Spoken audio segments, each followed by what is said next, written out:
क्या आपने कभी सोचा है कि सोनिया गांधी, जिन्होंने एक समय बेहद भावुक होकर कहा था, मुझे मेरा राजीव लौटा दीजिए, मैं लौट जाऊंगी, नहीं लौटा सकते तो मुझे भी इसी मिट्टी में मिल जाने दो, असल में भारतीय राजनीति में किस मिशन पर थी? राजीव गांधी की हत्या के बाद सोनिया गांधी की पकड़ सिस्टम पर उतनी मजबूत नहीं थी। पीवी नरसिंह राव के कार्यकाल में उन्हें दरकिनार किया गया और 1999 से 2004 तक अटल बिहारी वाजपेयी के समय भी वे लगभग लाचार रहीं। लेकिन 2004 में सत्ता मिलते ही सोनिया गांधी ने वो मिशन शुरू किया जिसका इंतजार वे बरसों से कर रही थीं। सबसे पहले 2005 में उनके दबाव में संविधान में 93वां संशोधन हुआ, जिससे सरकार किसी भी हिंदू के शिक्षा संस्थान को अपने कब्जे में ले सकती थी, लेकिन अल्पसंख्यक और अनुसूचित जाति जनजाति के संस्थानों को छू भी नहीं सकती थी। इससे हिंदू संस्थानों के लिए शिक्षण संस्थान चलाना मुश्किल हो गया। वहीं चर्च और अन्य अल्पसंख्यक संस्थानों को छूट मिल गई। यही नहीं, 2009 में सोनिया गांधी की सलाह पर शिक्षा का अधिकार आरटीई कानून लाया गया, जिसमें आम स्कूलों में 25% गरीब बच्चों का दाखिला अनिवार्य कर दिया गया, लेकिन अल्पसंख्यक संस्थानों को इससे पूरी छूट मिली। नतीजा यह हुआ कि हिंदू स्कूलों पर आर्थिक बोझ बढ़ा, जबकि चर्च और मुस्लिम संस्थानों को फायदा मिला।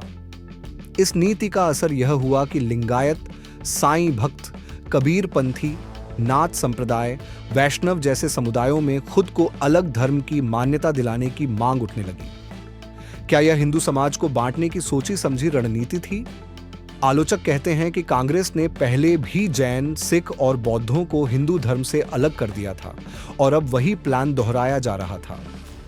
इसी दौरान 2007 में कांग्रेस सरकार ने सुप्रीम कोर्ट में हलफनामा देकर कहा कि राम, सीता, हनुमान आदि काल्पनिक पात्र हैं, इसलिए राम सेतु का कोई धार्मिक महत्व नहीं है। जब भाजपा ने विरोध किया तब सरकार को हलफनामा वापस लेना पड़ा। इसके अलावा हिंदू आतंकवाद जैसे शब्द पहली बार इसी दौर में गढ़े गए। मालेगांव और समझौता ब्लास्ट के बाद कांग्रेस सरकार ने हिंदू संगठनों को फंसाने की कोशिश की, लेकिन कोर्ट में ये साजिशें टिक नहीं पाईं। सोनिया गांधी के कार्यकाल में सेना में भी फूट डालने की कोशिश हुई। सच्चर कमेटी की सिफारिश पर सेना में मुस्लिमों की संख्या का सर्वेक्षण कराने की बात उठी, जिसे भारी विरोध के बाद दबा दिया गया। यही नहीं, कर्नाटक में आरटीआई के जरिए खुलासा हुआ कि चर्चों को मरम्मत और रखरखाव के नाम पर करोड़ों रुपये की सरकारी मदद दी गई थी। 2004 में सत्ता में आते ही कांची कामकोटी पीठ के शंकराचार्य जयेंद्र सरस्वती को दिवाली की रात गिरफ्तार कराया गया, जिसे बाद में पूर्व राष्ट्रपति प्रणब मुखर्जी ने भी अपनी किताब में केंद्र सरकार की साजिश बताया। शंकराचार्य धर्मांतरण के खिलाफ थे, जिससे मिशनरियों को परेशानी थी। इतना ही नहीं, केंद्रीय विद्यालयों में होने वाली असतो मां सद्गमय प्रार्थना को बदलवाने की कोशिशें भी सोनिया गांधी के कार्यकाल में हुई। 2019 में कोर्ट में याचिका डाली गई और कहा जाता है कि इसके पीछे भी सोनिया गांधी का दिमाग था। विदेशी फंडिंग का मामला भी बड़ा विवाद बना। सोनिया गांधी की FDLAP forum of democratic leaders Asia Pacific में सह अध्यक्षता और सोरोस फाउंडेशन से जुड़े संगठनों के साथ राजीव गांधी फाउंडेशन की साझेदारी को लेकर भाजपा ने गंभीर सवाल उठाए।